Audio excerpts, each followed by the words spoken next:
हालांकि हम बात कर रहे हैं इंडिया के हल्ला बोल की, जिसका आप हिस्सा नहीं है, लेकिन बात यहाँ पर विपक्ष की आवाज दबाने की हो रही है। जो विपक्ष लगातार, चाहे कांग्रेस हो, आम आदमी पार्टी हो या फिर सपा हो, वो तमाम मांग कर रहे हैं। आप कितना इससे इत्तेफाक रखते हैं?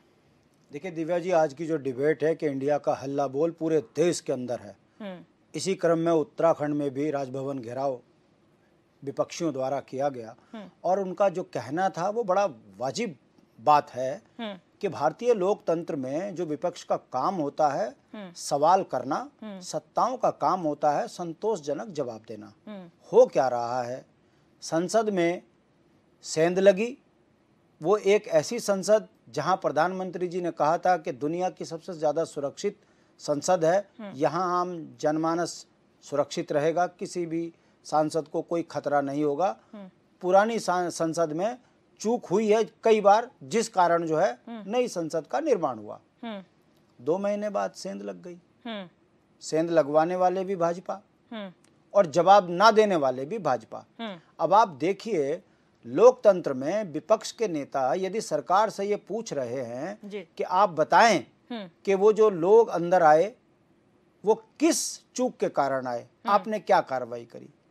आप मोइत्रा को बर्खास्त कर देते हो ये कहकर, निलंबित कर देते हो ये कहकर कि आपने अपना लैपटॉप का कोड दिया किसी को और सिक्योरिटी लीक हो गई, निलंबित हो गई।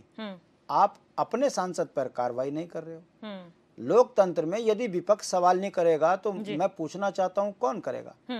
अब ये कौन सी तानाशाही है कि आपने 140 विपक्ष के लोगों का मुंह बंद करने के लिए जबरन लोकतंत्र की हत्या करते हुए उन्हें बाहर कर दिया।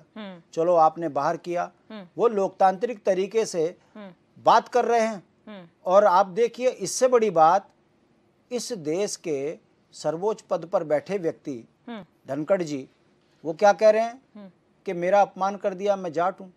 अब आप सोचिए, किस और संसद की कार्रवाई को ले जाने का प्रयास किया जा रहा है। और यदि आपको अपने जातिगत अपमान लग रहा है तो फिर साक्षी मलिक जो एक बिटिया थी जिसने आज खेल से इस्तीफा दे दिया, उस पर आपकी चुप्पी।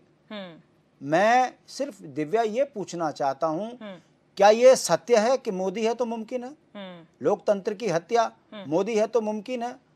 विपक्ष की आवाज का कत्ल करना मोदी है तो मुमकिन है? यदि ये सत्य नहीं है तो मोदी जी को फ्रंट पे आके बोलना चाहिए कि आखिर ये जो चूक हुई है इसके पीछे कारण ये था। और गृह मंत्री भारत के इतने, जिनका नाम ले लेकर लोग कहते हैं कि शाह से बड़ा ताकतवर कोई नहीं है नेता, और वो गृह मंत्री सदन में जवाब देने की बजाय सीट के नीचे छुप रहे हैं।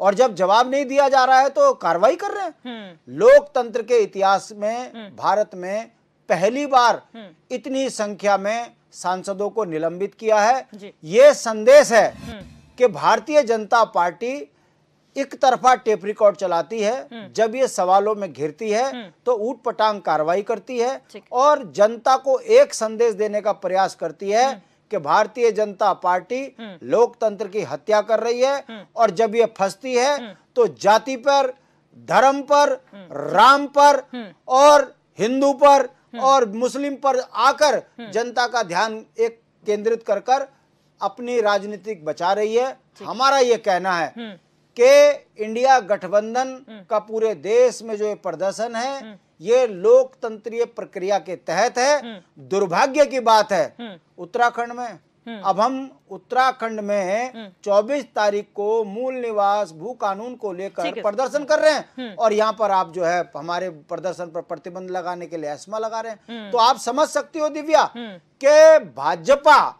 ऐसी जुमलेबाज राजनीतिक बेईमान पार्टी साबित हो चुकी है। अगर मांगोगे तो जेल मिलेगी, बोलोगे तो एस्मा लगेगा, नहीं बोलोगे तो मर जाओ।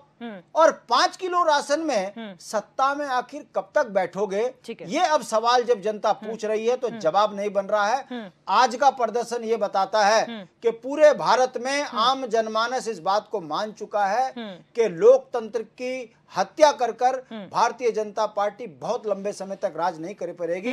इसका जवाब इनको आने वाले चुनाव में देना पड़ेगा, वरना बहुत भारी पड़ेगा भाजपा। हमारे साथ कांग्रेस प्रवक्ता सुजाता पॉल जी भी जुड़ चुके हैं। सुजाता जी, बहुत स्वागत है आपका इस चर्चा में। आपसे शुरुआत करना चाहते थे, लेकिन बहरहाल आप लोग इस पूरे हल्ला बोल के मुख्य आकर्षण हैं, क्योंकि सबसे ज्यादा जो सांसद निलंबित हुए हैं वो कांग्रेस के हैं।